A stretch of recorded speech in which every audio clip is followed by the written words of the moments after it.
Okay. All right, you go first. Okay. Okay, we're gonna keep moving. Just try to stay ahead of schedule now. So that'll be fun. So we're gonna do footwear and foot care. Everyone's favorite subject, I'm sure. Um,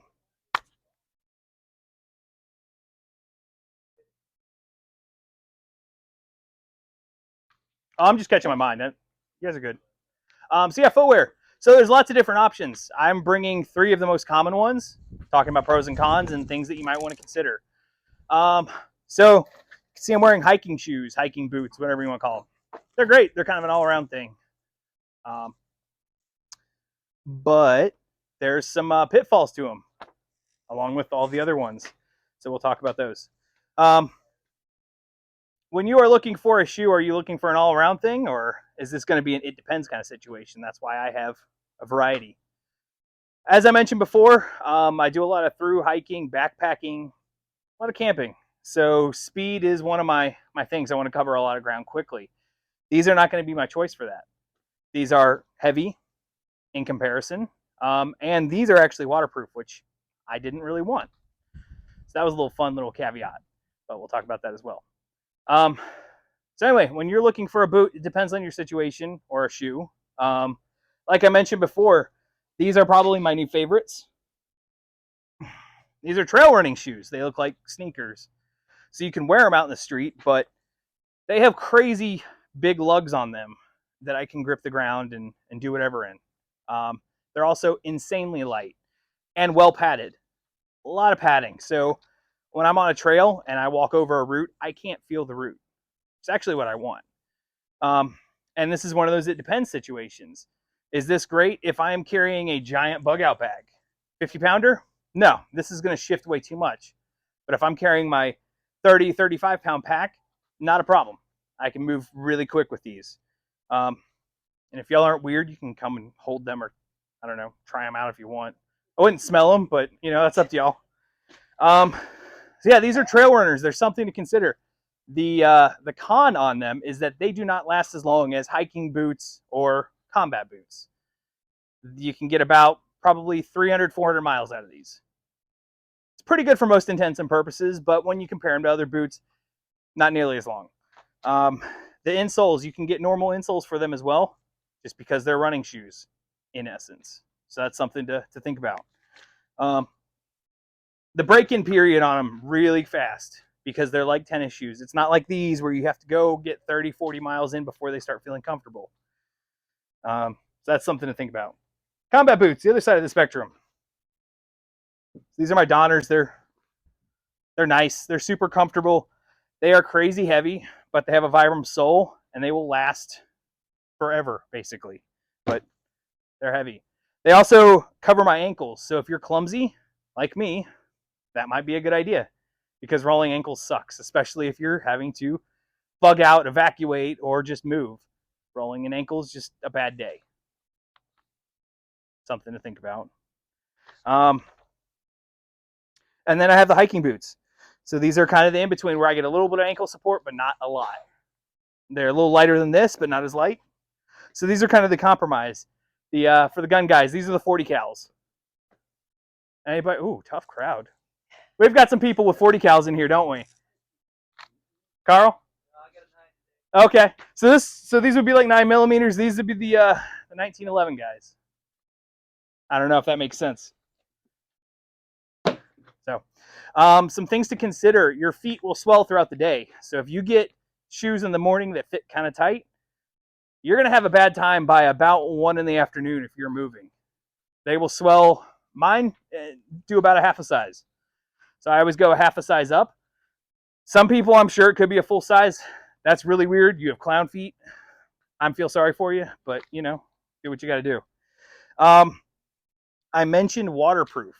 Waterproof is good sometimes, depending on your situation. The time that it really sucks is if it's raining, you get water that goes into your boots, or if you submerge your boot, water comes in, it's not coming out. You're going to dump it, and then you're going to have to wait hours before it dries. Not great. If you get shoes that are ventilated, like trail runners, they will dry in about 30 to 40 minutes if it's hot. So another consideration. Based on your pack, if you have a heavy pack, you want a bigger shoe or a bigger boot.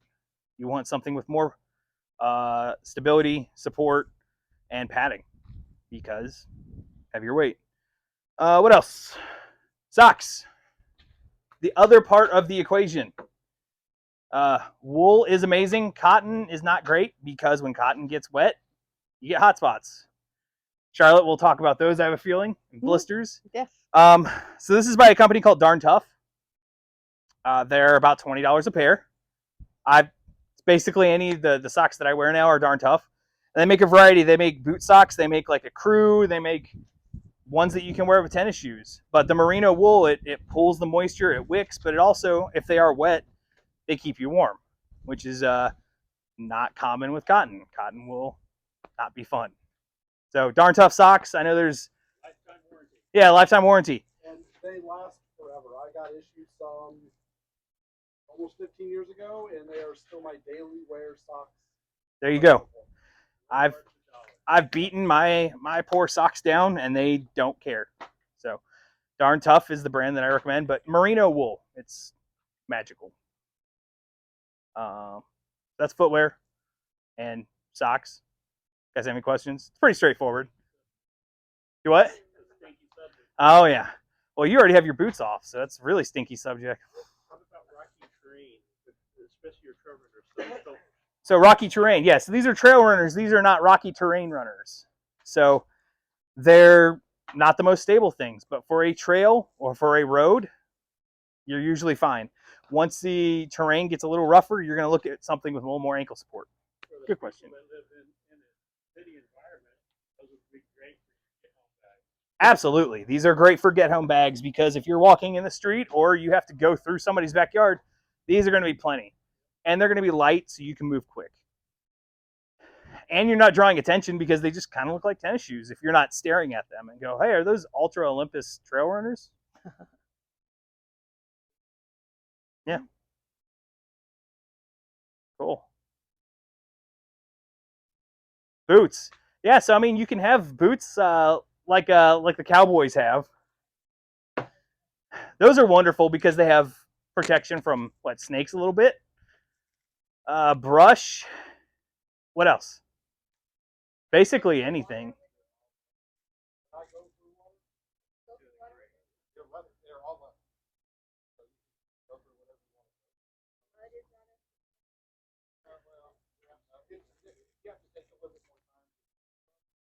Yeah. And that's probably the only downside that I have. What about traction?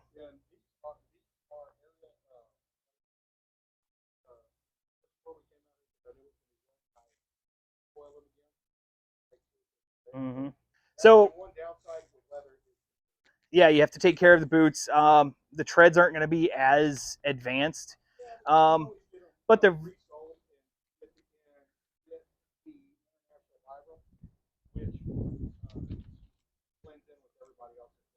well, sure. Personally, I don't like cowboy boots. I've had a couple pair, and they just don't fit me well. There's a lot of wiggle room. I guess I have weird feet or something, but I get a lot of hot spots when I walk in with cowboy boots. So yeah, since a wee youngin. So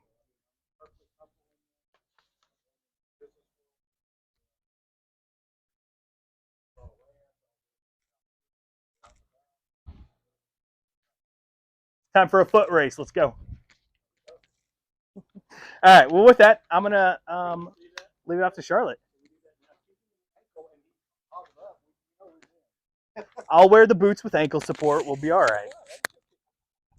Okay, so now we're talking about foot care, and you got a little handout there, and it talks about taking care of your feet. Obviously, if you don't take care of your feet, then where they say armies march on their stomach, they really march on their feet, and if the feet aren't taken care of, then they're not going anywhere. During the World War II, some of those battles in the forest where it was freezing, and the men got their feet were frozen, and so you've got to take care of your feet though. Correct shoes, the correct socks, but your foot itself, you need to, it's not very sexy as it says here to talk about this, but trim your toenails, you know, get them, take care of your feet, trim them. And according to this, you should be cutting straight across. And uh, you know, have anyway, cut them straight across. Talks about socks, which John went over already. And then we talk about the hot spots. If you're walking along and you start feeling something, you know, on the back or on your side of your foot or on the bottom, you need to stop right away or as soon as possible, because the longer you walk on that, the worse it's going to get. And you'll want to stop, take your shoes off, you take your socks off, and take care of the problem. If you see where it's getting red or there's a blister already forming, you want to go ahead and do something to protect it. Bandages of some kind, and just, you know, resting your feet. You know, just wiggling your toes, getting them out in the air so they can you know, relax better. Um, and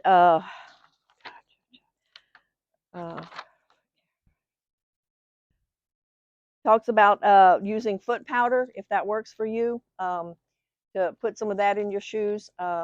You could also possibly wear 2 pairs of socks. John, is that something that? Yeah, so like boot liners, where there's one layer, well, one of the socks is just very thin. Yes. Yeah. Yes. Okay. Yeah. So that way it keeps your foot from sliding. The one sock from your foot from sliding so much in there. I have a little handout, not as fancy as Liz's was wrapped up, but I've got this for everyone. It's sort of it's going to be a continuation of what Liz did, a little foot care beginner starter pack. There's some alcohol wipes, a few bandages, triple ointment, and there's also these little plastic uh, footies that the ladies use at the spas to have their feet looking beautiful. If you're out walking and your feet get wet, you walk through water accidentally, or you don't have a choice but going through there, as soon as you can, stop, take off your shoes, take off your socks, dry your feet. I have in my bag, I have 2 pair of socks and I have a washcloth. And the idea is to use the washcloth to dry my foot the best I can, get it as dry as possible, then put on a dry pair of socks, and then you could put on the little footie, the little plastic bootie, and put your foot back in your shoe. If you don't have a lot of time to stop, then this might work. Not necessarily in this heat, but definitely during the winter. You want to keep your feet dry, and that would keep your wet shoe from getting your foot wet all over again. And on the back of the handout, it talks about trench foot. And what surprised me is that people that went to the Glastonbury music festivals, a lot of them ended up with trench foot because their feet would get wet and they wouldn't take care of them. It's something you'd think of for during, you know, World War I or World War II, but you know, it happens currently too. So take care of your feet. There's nail clippers in here also. So just take care of your feet.